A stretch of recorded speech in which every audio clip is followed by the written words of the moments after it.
میرا ایک دوست انتقال کر گیا، مولانا فہیم صاحب رحمۃ اللہ علیہ۔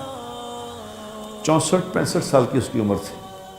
پچھلے 5 سال سے وہ کینسر میں تھا، کینسر سے اس کی جنگ چل رہی تھی، لیکن ظاہر ہے زندگی اور موت کی جنگ میں جیتنا تو موت نہیں ہے۔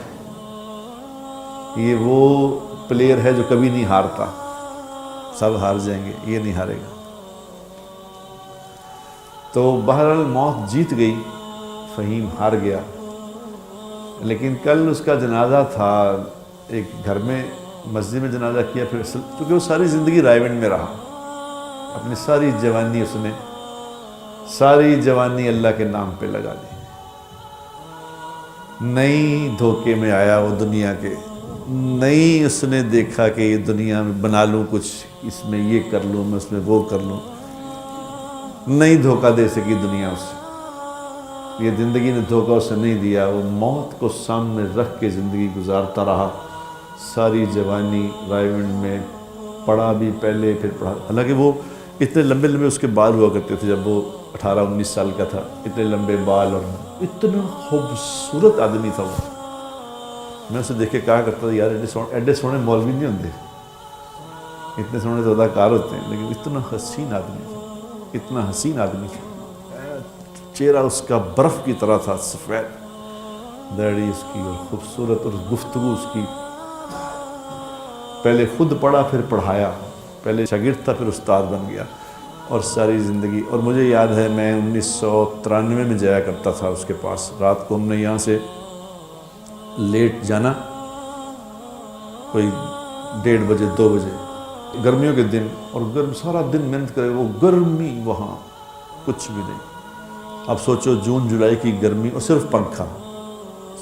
حالانکہ اس کے پاس پیسے تھے، اپنے گھروں میں ایئر کنڈیشن لگے ہوئے تھے، وہ ہاں گرمی میں وہاں۔ اور مجھے ترس آتا تھا اس پہ کہ یار یہ اتنا پیسے ہیں اس کے پاس، یہ تو غریب آدمی ہونا، پیسے والا ہے، یہ کہاں لیٹا ہوا ہے، کیا کرتا ہے؟ تو میں رات کو جانا 1:30-2 بجے اٹھانا اسے کہ اٹھو جی مولوی صاحب، گاہک آئے جی، مذاق کر۔ کبھی ماتھے پہ بل نہیں آیا کہ سارے دن کی ہم محنت کر کے سوئیں، تم لوگ آ گئے ہو۔ اسی طرح رات کو 2 بجے اٹھ کے بیٹھ جاتا تھا، اپنے شاگردوں کو بلانا اس نے، جاؤ کھانا گرم کرو، کھانا گرم کرو۔ ہم 2-3 لوگ ہوتے، کھانا گرم کر کے شاگردوں نے کھانا کھلانا، پھر اس نے ہمیں سلانا کہ آپ سو جاؤ، پھر نماز پہ اٹھانا، پھر نماز کے بعد سلا دینا، پھر 9-10 بجے اٹھا کے ناشتہ بہترین کرانا، اس نے ناشتہ کرانا خوش یار۔ ایک دن میں نے اسے کہا، میں نے یار یہ تم بڑی خدمت کرتے ہو میری، رات کو ککڑ کھلاتے ہو، صبح بڑا زبردست ناشتہ کراتے ہو۔ تو ایک دن میں نے کہا یہ مرغا روز میں جب میں آتا ہوں تو مرغے، دیسی مرغے کھلاتے ہو، کیا چکر ہے؟ تو اس نے کہا یہ ایک دن یہ مرغا بولے گا، اس نے کہا ایک دن مرغا بولے گا۔ تو جب میں 4 مہینے لگا رہا تھا، 4 مہینے لگا کے میں نے پگڑی باندھی اور اس طرح آیا اس کے سامنے، مجھے کہنے لگا کہ سمجھ آئی تجھے مرغا کیسے بولتا ہے؟ یہ وہ مرغے ہیں جو بولے ہیں آج اب تو کام کرے گا اور ہمارا کھاتا کھل جائے گا، اب جتنا تو دین کا کام کرے گا ہمارے کھاتے میں لکھا جاتا رہے۔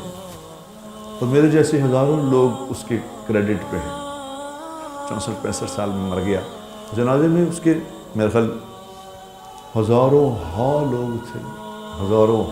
پھر اس نے اپنی زندگی میں حاجی عبدالوہاب صاحب رحمۃ اللہ علیہ کی خدمت کی، اس لیول کی کہ کوئی اولاد، کوئی بیٹا اپنے باپ کی خدمت ایسی نہیں کر سکتا جیسی اس نے کی۔ حاجی صاحب بھی تھکے، اس کو بھی تھکایا۔ ایک دفعہ حاجی صاحب نے سے پوچھا کہ فہیم جب ہم مر جائیں گے تو کیا کریں گے؟ تو اس نے کہا مولانا اپنا حاجی صاحب اوروں کا تو مجھے پتہ نہیں، آپ اور میں دونوں مزے سے سوئیں گے، کیونکہ دنیا میں ہم نہیں سوئے، آخرت میں سوئیں گے، قبر میں جا کے سوئیں گے۔ کل اس کا میں چہرہ دیکھ رہا تھا، ایسے برف کی طرح چہرہ تھا اس کا، حالانکہ بیچارے نے بڑی مشکل کاٹی، بڑی بیماری کاٹی، 5 سال بیماری بھی کاٹی، کینسر کاٹا۔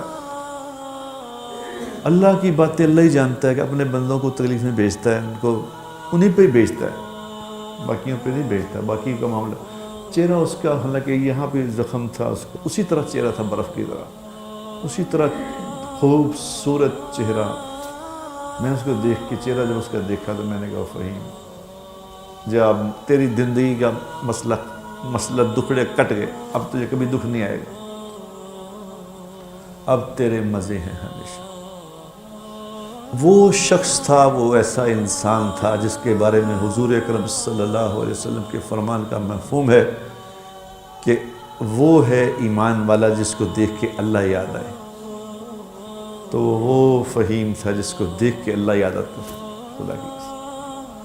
4 دن پہلے وہ میں اسپتال میں گیا تو وہ اس کو وینٹیلیٹر سے ہٹایا تھا تو اس کو آکسیجن لگی ہوئی تھی، تو میں نے اس کو دیکھا تو اس نے آنکھیں کھول دی، بول نہیں سکتا تھا، لیکن میں نے اسے کہا، میں کہ میری بات سن رہے ہو فہیم؟ تو اس نے کہا سن رہا، ایسے ہاتھوں اشارہ کیا۔ میں کہا دیکھ تو ہمارا استاد ہے، فٹافٹ نہ جائیں نا، ابھی تیرے سے بڑا اللہ نے کام کرانا ہے تو دھیان کریں۔